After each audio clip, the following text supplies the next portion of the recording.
Good evening, my name is Garrett, and welcome to The Last Call. On tonight's verses, we have the original Gold Bar coming in at a 40% ABV, no age statement, versus the original Gold Bar Double Cask coming in at a 46% ABV, no age statement. So recently I received a message on Twitter from the Fantasy Files podcast talking about the Gold Bar whiskey and asking for some other recommendations on things.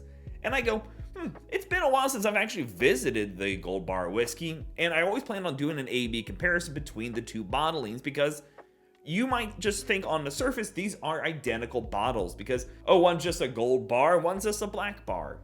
But they're actually two completely different concepts here. So let's break these two down. We do know mash bills on these. The original Gold Bar is actually a blend of whiskeys that consists of 88% corn, 9% rye, and 3% barley, and then is finished in French oak casks that held Napa wine. When it comes to the Gold Bar double cask version, we do know it consists of 80% corn from Texas and 20% rye from Oklahoma. It's then aged 3 to 6 years in New American oak and then finished in that same French oak that held Napa wine. It is also non-chill filtered at that 46%, so a lot more going on with this bottle comparatively to the original, especially when it comes to its aging process. So let's get into it. We're going to be comparing color, talk about notes, and then most importantly, talk about taste. As always, make sure you hit that like button, subscribe to the video, and I'll put the full reviews for both of these when they're live down below in the comment section. And again, big shout out to the Fantasy Files podcast for sending in a question about it. Because again, I've been wanting to get back to this one. It's just that when you have as many things on the shelf that I have, it takes a long time to get back to things like this. But I love doing these A-B comparisons because they can be quite unique.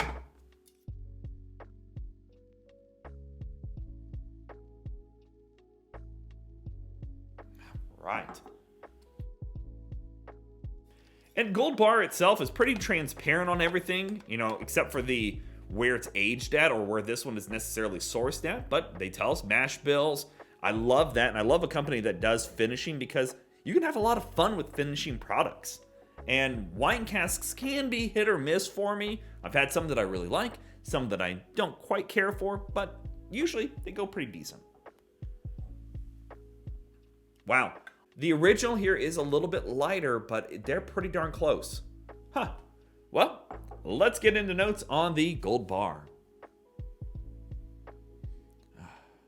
So I've reviewed this about a year ago. That's how long I bought this one. So my notes and my tastes are always going to be changing a little bit as time goes on, as the more I learn. You definitely get the corn on here. It's got that little bit of a musty corn note. But the wine cask is really shining pretty brightly. Get some nice sweetness in there, very fruit sweet forward. A little bit of dryness even on the nose. Small tinge of ABV, but it's not offensive. But definitely like berries and orchard notes. It's not offensive at all. You get a bit of that spice in there from that French oak. I've always loved what French oak can do to a whiskey. It gives it that spicy nuttiness. And you definitely get that here. But being said, it's got that huge amount of corn in here. That corn is really fighting to be in first place comparatively to if they pulled back on that, I feel like. There's a slight tinge of rye spice in there, but it's very, very faint. And almost like a maple sweetness. Yeah, almost like a little bit of a tinge of maple sweetness in there. It's not bad. It's definitely got some character to it. So let's go for the double cask version. Oh yeah, that is night and day different. Right away, you're met with a oily smokiness to it. Yeah. Definitely maple on there as well. You don't get quite as much of the fruit notes going on here from the wine cask. You get a bit of caramel, vanilla, almost burnt sugars. Yeah, like a burnt sugar, almost like a deep molasses, like a rum. The rye spice in here is a lot different than your average rye. Especially coming from Indiana, we're pretty used to the 95.5 build of Bullet, things like that. But it's got a beautiful spice to it, like cinnamon and nutmeg. Little toasted element going in there. Honestly, if you would have said this was done up in a toasted cask, I probably would agree with that. It's got that element that is just a nice charred layer, but not super deep. But that new American oak is doing wonders for it. All right, let's go for taste on the original Gold Bar.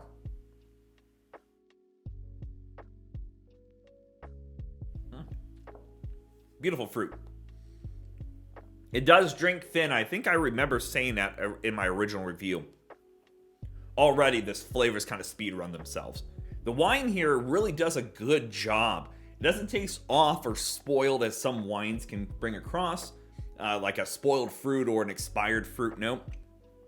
It just drinks very soft.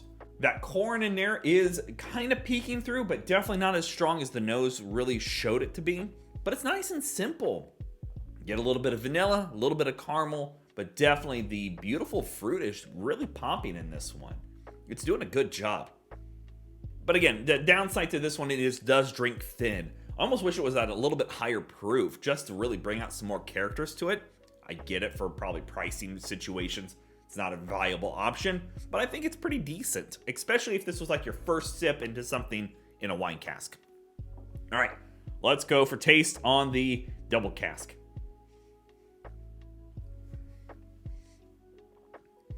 So it's got a little bit more of that craft note to it.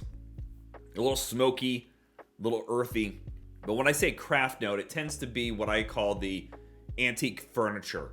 That you have this beautiful piece of furniture that's, super old but well kept. Got that bit of shellac varnish on it. So that's starting to peek through. Almost a waxiness to it.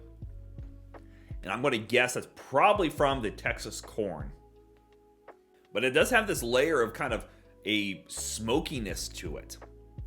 I'm not going to say quite like pit smoke or campfire smoke, nothing like a scotch or anything, but it's just got this layer of almost ashiness, but not quite dry ash. It's almost like wet ash. There you go. That's probably what it tastes more like how wet ash smells. But that waxiness really coats the mouth pretty well. You do get a bit of fruit just in the background here. Almost like if it was a fruit salad and I was at a barbecue and the fruit salad was put behind the big pork chops. Where I'm like, oh, I smell the fruit salad all the way through that meat kind of idea. But it's got some character to it. And I definitely think that comes from Texas. I've had many, many Texas things, Balcones being one of my favorite distilleries. And it does have that gentle reminder of something like their Baby Blue, which has a very distinct blue corn to it. I don't think they're using blue corn here, but it does give me that reminiscent flavor to it. I love the mouthfeel on this one, but definitely two different beasts. Fruity and a little bit nice and gentle. This has got some more character to it, a little more heft to it. Again, I think that comes from the no-chill filtering and the 46% ABV on top of being double casked. Coming from Texas, it's got a little more boldness to it. It's got a broader shoulder to it. Where this reminds me of something a little more gentle and softer. I think both are good, but definitely if you grab one, not realizing they're two different beasts, you're in for a world of differences here. So let's talk about market price, because we all know market price is market price, and it's always going to vary. So when it comes to the original Gold Bar, this can be found usually in the high 40s, low $50 price range, where the double cask version usually can be found in the low to mid 50s. Honestly, I think they're both really good sips, and it's a hard thing to kind of do an AB on when it comes to which side I'm landing on, because I think both of them bring good character to the table. If I want something lighter, sweeter, and maybe just a little more simple, the original Gold Bar is really solid. And if I want something with a little more character, a little more Texas, I'm going to go for the double cask. It's got so much more heft and a bit more spice and that wood varnish and a bit of smokiness to it. This is a really good example of double casking. And sadly, I'm going to have to put it down to you and what your preferences are. I'm not going to be able to pick a winner in this versus, because if you're looking for fruity and safe, go with the original Gold Bar. I don't think you'll be too disappointed. Or if you're looking for something a little more heft and a little more brash, go with the double cask Gold Bar. Both are really good sips. And again, big shout out to the Fantasy Files podcast for reaching out, asking some questions about Gold Bar. Please, if you have any questions at home, I'm free anytime. I may not get to you right away, but I'll do my best. So there you have it, folks. The original Gold Bar whiskey versus the original Gold Bar whiskey double cask. If you have questions about either bottle, let me know down in the comment section below. I will do my best to answer it. And if you have any specific spirits I should put up against each other, also let me know down below. I love doing these ABs. It helps me learn, revisit things, and share that knowledge with you at home. And as always, may your last drink of the night be the best one.